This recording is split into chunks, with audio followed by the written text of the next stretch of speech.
Señal Internacional. Al fin hay acuerdos entre Rusia y Ucrania. Las delegaciones de ambos países lograron consensos en Turquía. Rusia acepta disminuir las operaciones en torno a Kiev y Chernigov. El jefe negociador ruso, Vladimir Medinsky, asegura que las conversaciones han sido constructivas. Coincidiendo con el final de la reunión, el Ministerio de Defensa ruso ha anunciado que para facilitar el diálogo disminuirá drásticamente los ataques en torno a Kiev y a Chernigov. Establecer un alto el fuego y la paz lo antes posible irá en beneficio de todos. Creemos que hemos entrado en un periodo en el que debemos obtener resultados concretos de las negociaciones. Mientras tanto, la guerra de desgaste continúa. Misiles rusos destruyeron el martes el edificio central de la Administración Regional de Mykolaiv. Hay al menos 2 muertos y un número indeterminado de personas bajo los escombros. Según el parte oficial de guerra de Moscú, sus fuerzas han destruido un depósito de combustible y varios drones. Los bombardeos continúan en múltiples frentes en contradicción con el anuncio que Rusia hizo el viernes sobre que concentraría efectivos en lo que llamaron liberar las regiones de Donetsk y Lugansk, en el este de Ucrania. Las fuerzas ucranianas habrían recuperado el control en varias localidades cercanas a Kiev.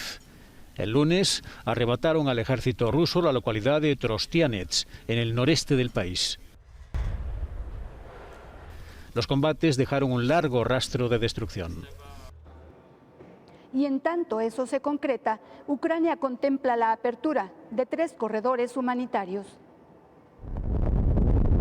Este martes se abrieron 3 ventanas para escapar de los combates y asedios que han convertido la vida cotidiana de cientos de miles de ucranianos en un infierno. Tras muchas idas y venidas, Moscú y Kiev han acordado abrir 3 corredores humanitarios con destino a la ciudad de Zaporizhia, controlada por Ucrania en el sur del país. Desde Mariupol la gente podrá salir utilizando sus vehículos particulares, explicó la viceprimera ministra ucraniana. También se han abierto corredores para escapar de las ciudades de Melitopol y Energodar bajo control de las tropas rusas desde hace semanas. En estas localidades han producido protestas y presuntamente secuestros de políticos locales. Ucrania acusó la semana pasada al ejército ruso de haber deportado al menos 6.000 residentes de Mariupol a campos de filtración en Rusia. El portavoz del Kremlin ha desmentido que se estén realizando deportaciones forzosas y asegura que los que se han ido lo han hecho de forma voluntaria. Causa alarma en la capital de China la nueva ola de contagios de COVID-19. Aumento de los casos de COVID-19 en Shanghái. La capital económica china registró un fuerte incremento de los contagios a pesar del confinamiento parcial decretado en esta ciudad de unos 25 millones de habitantes, lo que provocó una estampida hacia los supermercados antes de que cerraran. Millones de personas vivieron un segundo día de confinamiento después de que las autoridades dividieran en 2 la ciudad y los residentes de la mitad este quedaran confinados en sus casas durante 4 días y sometidos a test obligatorio. China informó el martes de 6.886 casos de COVID-19 en todo el país, de los cuales más de 4.400 se detectaron en Shanghái, epicentro del peor brote desde que empezó la pandemia.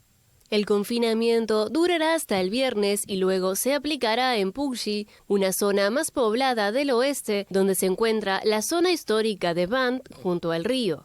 China logró contener en gran medida el coronavirus durante los 2 últimos años, aplicando una política de tolerancia cero que implica confinamientos masivos de ciudades y provincias, incluso si el número de casos es reducido. Pero la variante Omicron está resultando más difícil de erradicar.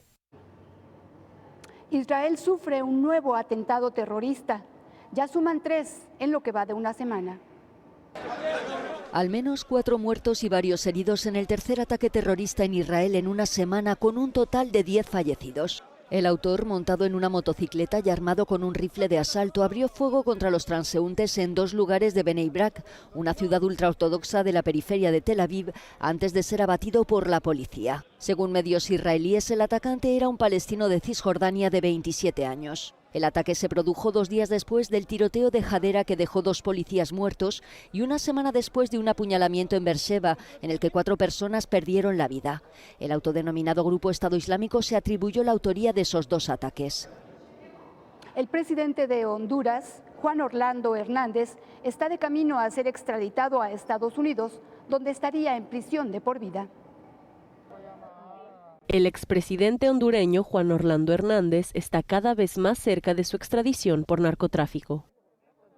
Después de que se aprobara la solicitud de extradición de parte de Estados Unidos el pasado 16 de marzo y de que la Corte Suprema de Justicia de Honduras la ratificara este lunes, ya no hay más trabas entre el expresidente y su condena, que según su propio presagio podría tratarse de 3 cadenas perpetuas, lo que él dice que lo convertiría en un muerto en vida.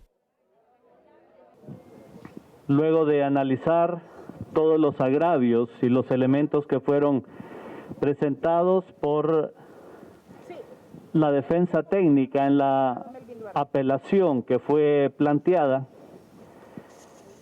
ha resuelto no al lugar el recurso de apelación. Por unanimidad de votos se concede la extradición en relación. Con el hermano del expresidente, Juan Antonio Hernández, cumpliendo ya una condena a cadena perpetua por narcotráfico desde hace casi un año, la familia insiste en que la ratificación de la extradición es un golpe fuerte. Ana García, esposa de Juan Orlando Hernández, llegó al edificio de la Corte en Tegucigalpa acompañada de una decena de simpatizantes del exgobernador, reclamando su inocencia y rezando por él. Estados Unidos lo acusa de haber participado en la conspiración violenta de narcotráfico para recibir cargamentos de múltiples toneladas de cocaína enviadas a Honduras desde Colombia, Venezuela y otros lugares.